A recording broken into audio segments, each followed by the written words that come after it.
Sahabat, saya mau tanya, dalam satu hari, berapa jam kamu buka HP kamu? Atau jangan-jangan sepanjang hari kamu nggak bisa lepas dari buka HP kamu? Pernah nggak kamu panik saat ketinggalan HP kamu di rumah? Hari ini kita akan membahas masalah yang banyak dari kita hadapi, di mana sekarang banyak sekali orang yang kecanduan dengan HP mereka.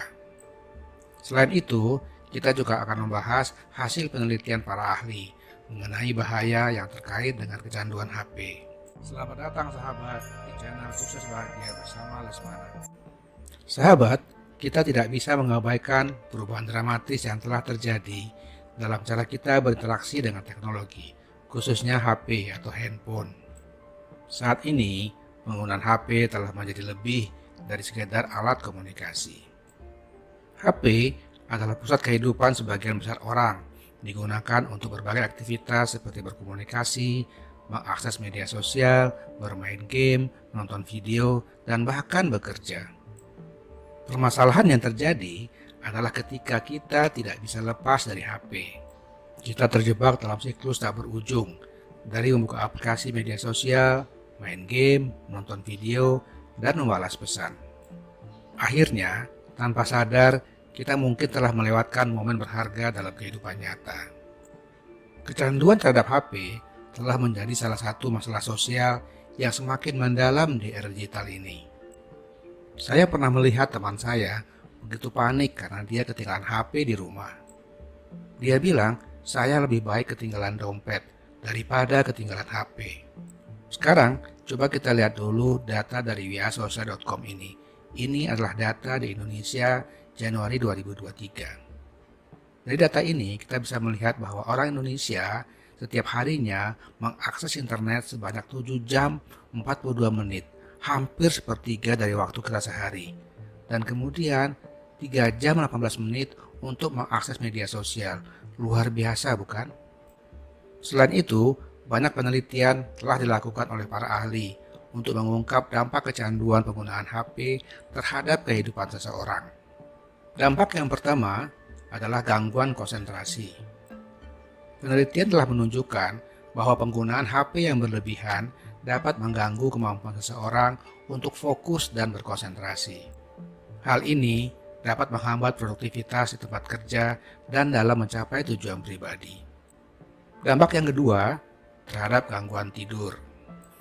Cahaya biru yang dipancarkan oleh layar HP dapat mengganggu produksi hormon melatonin yang mengatur tidur kita. Penggunaan HP sebelum tidur dapat mengganggu kualitas tidur dan menyebabkan masalah tidur yang serius. Dampak yang ketiga adalah kehilangan interaksi sosial.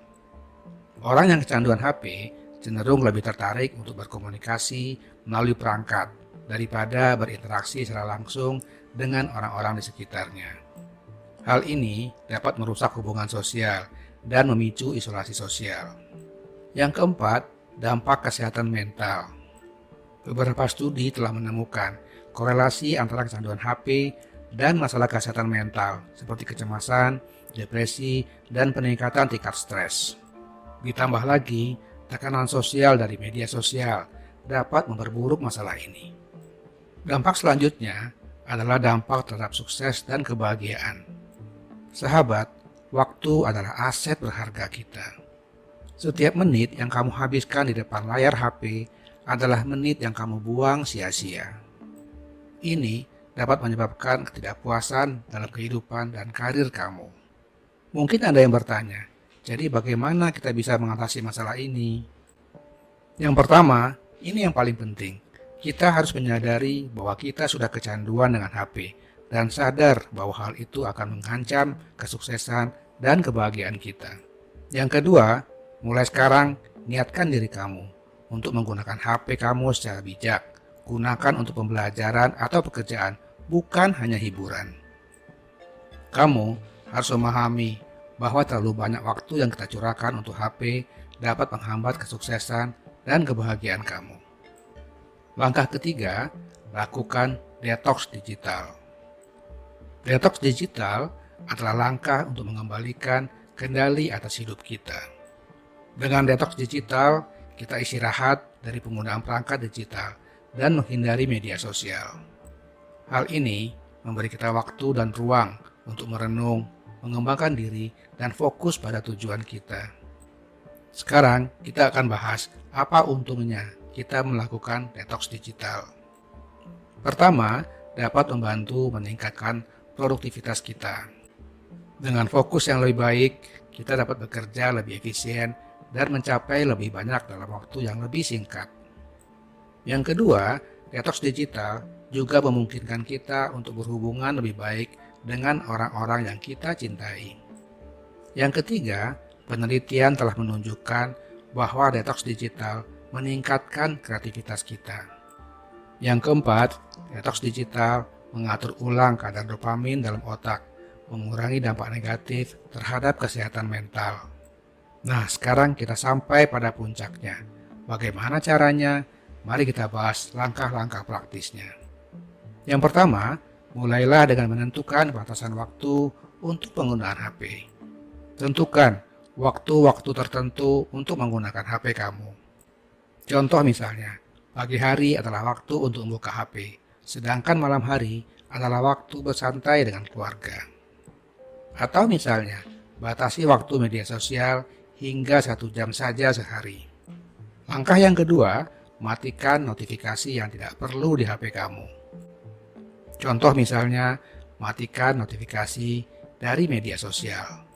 Langkah yang ketiga, buat no phone zone. Tentukan area di rumah atau waktu tertentu di mana dilarang memegang HP. Contoh misalnya, meja makan adalah zona bebas HP, sehingga kamu dapat lebih fokus berinteraksi dengan keluarga saat makan. Langkah keempat, prioritaskan aktivitas non-digital. Tentukan aktivitas yang lebih bermanfaat daripada menghabiskan waktu di HP. Contoh misalnya, alihkan waktu yang biasanya digunakan untuk bermain HP untuk membaca buku, berolahraga, atau mengejar hobi yang lebih bermanfaat. Luangkan waktu berkualitas bersama keluarga dan teman-teman tanpa gangguan HP. Ingatlah sahabat, bahwa detox digital adalah perjalanan yang mungkin tidak selalu berjalan mulus. Jika kamu pernah kembali ke kebiasaan lama, jangan terlalu keras pada diri sendiri. Identifikasi penyebabnya dan coba lagi. Ingatlah, detox digital adalah tentang menciptakan keseimbangan yang sehat antara dunia digital dan dunia nyata. Terima kasih sahabat telah menonton video ini. Semoga bermanfaat. Jangan lupa untuk subscribe, like, dan komen. Sampai jumpa di video-video berikutnya. Salam sukses dan bahagia.